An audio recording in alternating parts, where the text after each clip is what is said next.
If you've ever gone camping, you've probably used a campfire like this one as a source of heat. But have you ever considered something rustic, like using a campfire to heat your home? More than 6 quadrillion British thermal units of energy are used in the US alone to heat homes every year. Believe it or not, residential wood burning is the cause of some hot debates. According to the 2009 census, 40% of the US Americans used either energy, as in electricity, or natural gas to heat their homes, and 8% used fire. The Forest Products Laboratory listed seasoned firewood as the cheapest option of these three at $747 per 100 million British thermal units of energy, while electricity comes in at $2,390, and natural gas, $854.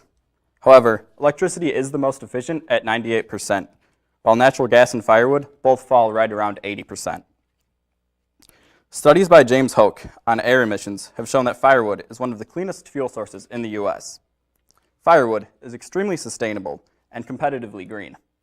Carbon equivalents given off by electricity reach 57.4 million short tons per quadrillion British thermal units produced. Natural gas, 17.5, and wood, 8.56. In terms of particulate emissions, wood is high with 861,000 short tons, but can be reduced by 50% with newer technology.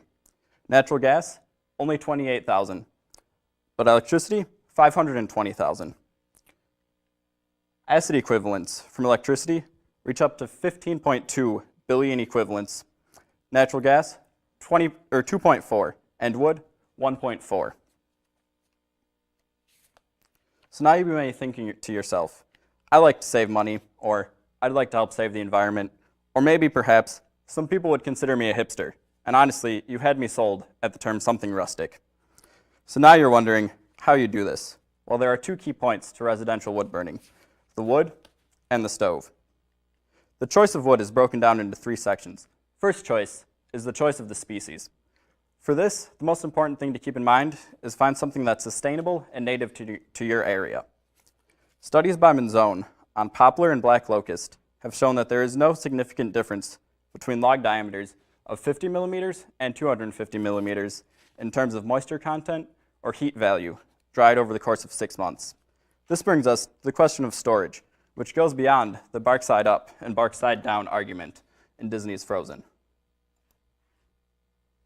And there's no sound. Basically, it's just these 2 guys arguing about whether the bark should be face up or face down, and which is better for drying your firewood. So, apart from that, there are many other schools of thought when it comes to wood stacking as well, including the recent trend of wood stacking art. But more effective and traditional methods include the sunwall, the 4x4x8 cord, and the Holzhausen, which is the most efficient as it gives you the most airflow. And in case you were wondering about the clip from Frozen, it doesn't matter if your bark is face up or down. There's no significant difference. But in order to get the most out of any wood, no matter what methods you're using, you have to get a right stove. And with modern stoves, they're smaller, cleaner, and more efficient than ever.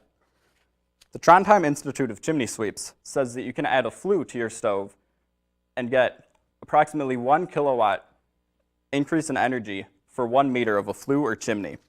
And they recommend that a 30-minute cleaning every once in a while, depending on how often you use it, and this can lead to a 30% increase in efficiency, as a mere 1/1000th of an inch of layer of soot can cause a 10% loss of energy.